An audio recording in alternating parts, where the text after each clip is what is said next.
नमस्कार, मी ॲडव्होकेट शारंगधर पांडे. आपलं माझ्या ह्या चॅनलवर खूप खूप स्वागत. याआधी तुम्ही जसा मला प्रचंड प्रतिसाद दिला तशाच प्रतिसादाची अपेक्षा आहे. आजचा विषय आहे, आपण खरेदी खत जे करतो ते खरेदी खत बनवताना काय काळजी घ्यावी. मित्रहो, आपण अनेक लोक जमीन, बंगले, प्लॉट, शेतजमीन, फ्लॅट्स, दुकानं, ऑफिसेस अशा अनेक वास्तू तुम्ही विकत घेत असतात किंवा विकत असता. सो हे खरेदी विक्री करताना आपण काय काळजी घ्यावी हा बेसिकली हे आहे. कारण की ह्या खरेदी खतामध्ये जर चुका राहिल्या तर त्या आपल्याला भविष्यात खूप महाग पडू शकतात. त्यामुळे या खरेदी खतामध्ये आपण काय काय काळजी घेतली पाहिजे त्याबद्दल आपण आज जाणून घेऊ. सगळ्यात पहिले म्हणजे खरेदी खत करताना जो विक्री करतोय किंवा जे लोक विक्री करतायत ते सगळे खरोखर मालक आहेत का. त्यांचं सातबारावर, PR कार्डवर किंवा आधीच्या खरेदी खतावर सगळ्यांची नावं आहेत का.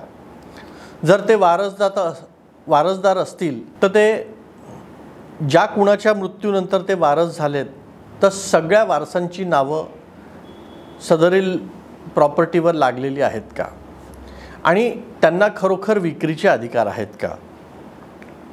विक्री करताना त्यांना कुठल्या सोसायटी किंवा असोसिएशनकडनं ना हरकत किंवा परवानगीची गरज आहे का, ही गोष्ट तपासणं गरजेचं आहे.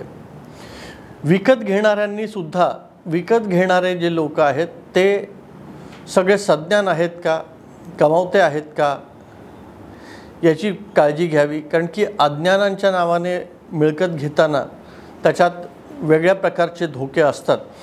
त्यासाठी माझा ऑलरेडी एक व्हिडिओ प्रकाशित आहे ज्याच्यात मी सांगितलेलं आहे की अज्ञानाचे नावाने जर मिळकत घेतली तर ती विक्री करताना काय त्रास होतो. आता याच्यात सगळ्यात महत्त्वाचा पार्ट असतो की सदरील मिळकतीचा पूर्वेतिहास. कुठली, आपण जसं लग्न करताना मुलामुलीची कुंडली बघतो किंवा कुटुंब बघतो किंवा त्यांचं घराणं बघतो, अगदी तसंच मिळकतीच्या बाबत किंवा प्रॉपर्टीबद्दल असतं की त्या प्रॉपर्टीची पूर्व इतिहास आपल्याला तपासावा लागतो. आता पूर्व इतिहास म्हणजे काय, तर अगदी प्रॉपर्टी जी आहे, मिळकत, ती सुरुवातीपासून ते आत्ताच्या मालकापर्यंत ती साखळी विणत आणावी लागते. कारण की त्या साखळीतली एक जरी कडी निसटली तर ती प्रॉपर्टीचं टायटल क्लिअर राहत नाही. त्यामुळे अगदी सुरुवातीपासनं ही मूळ प्रॉपर्टी कुणाची, मग त्यानंतर वारसाने कुणाकडे आली किंवा विक्रीने कुणी घेतली, मग त्यांनी पुढे काय केलं, ती कंपनीच्या नावाने घेतली, मग पुढे डेव्हलपमेंट ॲग्रीमेंट केलं, मग ती बिल्डरला दिली, मग बिल्डरने त्याच्यावर काय केलं आणि मग शेवटी त्याच्यावर कधी प्लॅन टाकण्यात आला, कधी NA करण्यात आलं, कधी लेआउट टाकण्यात आलं, त्या सगळ्या तारखा कुणाकुणाच्या हातातनं ही प्रॉपर्टी हस्तांतरित होत आत्तापर्यंत आली आणि शेवटी बिल्डरने हा फ्लॅट तुम्हाला आधीच्या मालकाला विकला आणि आता आधीचा मालक जो आहे तो तुम्हाला हा फ्लॅट विकतोय किंवा दुकान विकतोय किंवा मिळकत विकतोय. याच हेच सेम आहे प्लॉटसाठी किंवा इतर व्यावसायिक गाळ्यांसाठी पण सेम असेल. हा पूर्वेतिहास अगदी डिटेलमध्ये तुमच्या खरेदी दस्तामध्ये आला पाहिजे. हा एक खरेदी दस्ताचा अविभाज्य अंग आहे. त्याचं महत्त्व खूप आहे. कारण की तो असला तर, आणि त्याच्यात जे जे साखळी आपण पॅरेग्राफमध्ये एक एक डॉक्युमेंट घेतला आहे, त्या प्रत्येक डॉक्युमेंटची तारीख, नोंदणी क्रमांक आणि त्याची कॉपी या दस्ताला जोडणं आवश्यक आहे. दस्त मोठा होतो पण महत्त्वाचे भाग आहेत हे त्या दस्ताचे. ते झाल्यावर मग सगळ्यात पहिले भाग येतो की विकत घेणार आणि विकत देणार हे एकत्र कसे आले, कधी विक्रीचं ठरवलं, का ठरवलं आणि विकत घेणारे का घेत आहेत. त्यानंतर मोबदला रक्कम, कुठलाही जो करार असतो किंवा खरेदी दस्त असतो हा मोबदला रकमेशिवाय अपूर्ण असतो, तो कायदेशीर ठरत नाही. त्यामुळे मोबदला रकमेचा एकूण मोबदला रक्कम किती, त्यात इशारा म्हणून दिलेली रक्कम किती आणि त्यात पुढे पूर्ण मोबदला रक्कम कशी कशी देणार याबद्दल पूर्ण डिटेल आले पाहिजे. त्याच्यात चेक नंबर, तारखा, बँकेचे नाव, कुणाच्या नावाने दिलेत, मल्टिपल विक्री करणारे जास्त असतील, त्यांचे हिस्से असतील तर प्रत्येकाच्या हिश्श्याप्रमाणे प्रत्येकाच्या खात्यावर त्यांच्या हिश्श्याची रक्कम पोचली का आणि त्या लोकांना त्यांच्या खात्यात ती मिळाली का, त्या खात्याचे सर्व रक्कम मिळाल्याचे पुरावे जोडणं आवश्यक आहे, त्याच्या पावत्या जोडणं आवश्यक आहे. याप्रमाणे पुढच्या अटी शर्ती असतात. त्याच्यात सोसायटीचं, अपार्टमेंटचं किंवा असोसिएशनची ना हरकत असते किंवा विक्री करणाऱ्याने जर कर्ज घेतलेलं असेल तर ते कर्ज एकूण किती घेतलं होतं, ते किती आजच्या तारखेला ते किती आहे आणि ते तो कधी फेडणार आहे किंवा फेडलं असेल, कर्ज फेडावंच लागेल, कर्ज फेडल्याशिवाय खरेदी खत होणार नाही, पण कर्ज फेडल्याचे पुरावे म्हणजे बँकेचं no dues certificate and loan clearance certificate हे महत्त्वाची बाब आहे, ती जोडावीच लागेल. आणि मग त्या मिळकतीचे टॅक्सेस भरलेले आहेत का, शेतसारा भरलेला आहे का, त्याचे सरकारी जे टॅक्सेस असतात ते भरलेले आहेत का, या सगळ्याचा तपशील त्याच्यात यायला हवा. मेंटेनन्स किती आहे, तो कधीपर्यंत भरलेला आहे आणि या तारखेनंतर खरेदी खताच्या नंतर तो कोण भरणार आहे, कसा भरणार आहे, या सगळ्याचा तपशील यायला हवा. ज्या दिवशी तुम्ही खरेदी खत करता त्या दिवशी विक्री करणाऱ्याच्या नावे कुठलीही थकबाकी असता कामा नये. ही थकबाकी असेल तर तुम्हाला भविष्यात त्रास होऊ शकतो. म्हणूनच हा व्हिडिओ माहितीसाठी आहे. माझ्याकडे महाराष्ट्रभरातनं लोक फोन करतात आणि मला वकील म्हणून त्यांचे सल्लागार म्हणून नेमला जातो आणि या खरेदी विक्री दस्तांचे पूर्ण डिटेल्स मला ड्राफ्टिंगला दिलं तर मी बनवून देतो किंवा तुम्ही तुमच्या वेगवेगळ्या वकिलांकडनं बनवून घेत असाल तर कुठलाही एक पक्ष माझ्याकडनं तो क्रॉस चेक करून घेता येतो. नक्कीच या सगळ्याला फी लागेल. मोफत सल्ला दिला जात नाही, कारण की हा व्हिडिओ मोफतच आहे, पण वैयक्तिक सल्ला हवा असेल तर तुम्हाला कमीत कमी फी जी आहे ती द्यावीच लागते. वैयक्तिक भेटून अनेकदा फोनवर सल्ल्यामध्ये माहिती देता येत नाही, त्यामुळे वैयक्तिक भेटून कागदपत्र तपासूनच सल्ला द्यावा लागतो. खरेदी खतांच्या बाबतीत तर खरेदी खताचा अख्खा ड्राफ्ट मला वाचल्याशिवाय मी सल्ला देऊ शकणार नाही, त्यामुळे फी पण त्याप्रमाणेच आकारल्या जाईल. आता हे सगळं झाल्यावर तुम्हाला नोंदणी करायची असते. नोंदणी करतानाही फार लक्ष द्यावं लागतं, कारण की अनेकदा असे प्रकार झालेले आहेत, असं निदर्शनास आलेलं आहे की जो खरेदी खताचा ड्राफ्ट होता तो जो घरी आणून वाचून दाखवला किंवा ज्याच्यावर दाखवलं की हा असा ड्राफ्ट राहील, याच्यावर सह्या करायच्या आहेत आणि ॲक्च्युअल खरेदी खत करताना त्याच्यातली पानं बदलून वेगळ्याच अटी शर्ती टाकून एकतर्फा असा ड्राफ्ट करून फसवणूक करण्यात आलेली आहे. त्यामुळे कच्चा ड्राफ्ट जो ॲप्रूव्ह झालेला असतो तो आणि ॲक्च्युअल खरेदी खताला सब रजिस्ट्रार ऑफिसमध्ये जो ड्राफ्ट येतो तो क्रॉस चेक करणं गरजेचं असतो. मी आत्तापर्यंत हजारोंदा अनेक सब रजिस्ट्रार ऑफिसला विक्री करणार किंवा विक्री घेणार या दोघांपैकी एकाकडनं तिथे हजर राहिलो आहे आणि अशा प्रकारच्या अनेक फसवणुकी धरल्या पण आहेत आणि त्याच्यातनं लोकांचा फायदा पण झालेला आहे.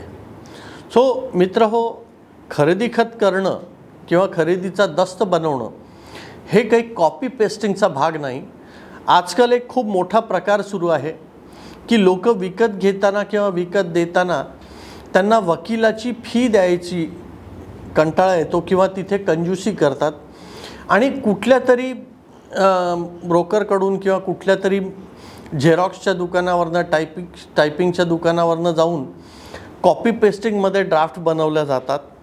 त्याच्यात फक्त नावं भरली जातात असं करणं फार धोक्याचं आहे, कारण की तुम्ही तुमचे लाखो करोडो रुपये टाकून ही मिळकत घेत असता.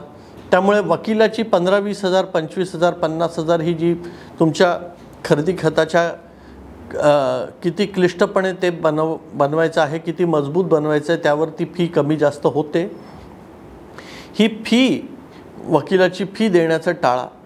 आणि कॉपी पेस्टिंग हा काही कायदेशीर भाग नाही, कारण की कॉपी पेस्टिंगमध्ये अनेकदा फार मोठ्या घोडचुका झालेल्या आहेत आणि त्याच्यातनं लाखो करोडोंचं नुकसान झालेलं आहे, किंवा खोट्या मालकी नसलेल्या अशा मिळकती त्रयस्थ माणसाकडनं विकून फसवणूक झालेली आहे.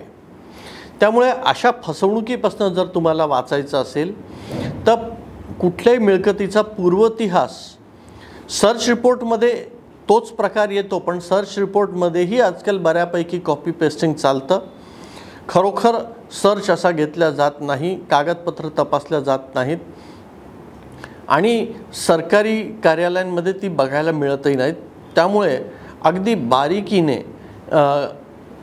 मिळकतीचे जुने कागदपत्र तपासणे आणि त्यांची साखळी तयार करून आजचा मालक कसा विक्रीला सिद्ध आहे किंवा तो कसा कायदेशीर विक्री करणारा ठरू शकतो याची शहानिशा करणं फार गरजेचं असतं.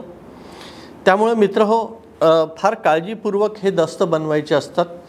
याच्यात नुसतंच खरेदी दस्त नसतो, तर कधीकधी ॲग्रीमेंट टू सेल आधी होतो, मग सेल डीड होते, कारण की लोन घ्यायचं असतं. लोन घेताना सुद्धा हा पूर्व इतिहास आणि ही जी कागदपत्र जी सांगितली मी थोड्या वेळापूर्वी, या सगळ्यांची जर माहिती पुरेपूर असेल तर तुम्हाला कर्ज सोप्या रीतीने मंजूर होतं. माझे जवळपास 5-10 हजार ड्राफ्ट तयार केले, मी लोकांना बनवून दिलेले आहेत.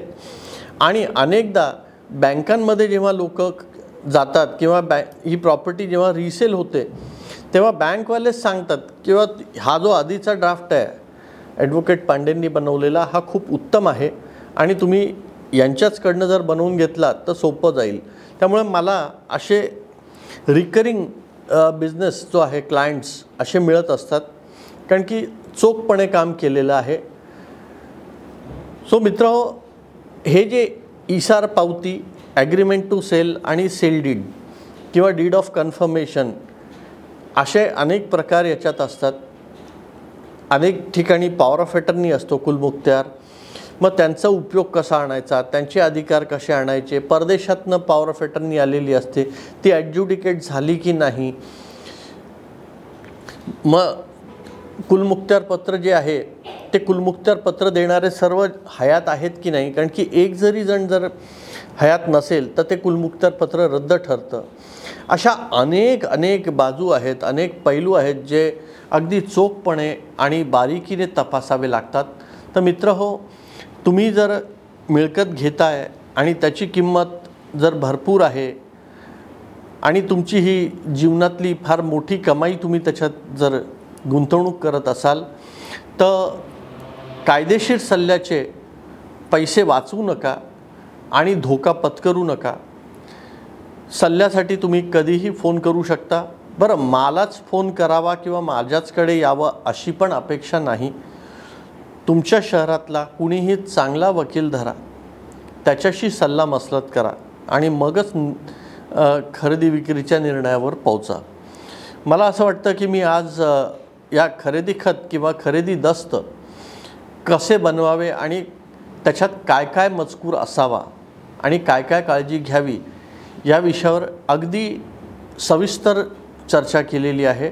अपेक्षा करतो की तुम्हाला हा व्हिडिओ आवडलेला असेल तर लगेच लाईकचं बटन दाबा आणि सबस्क्राईब करा.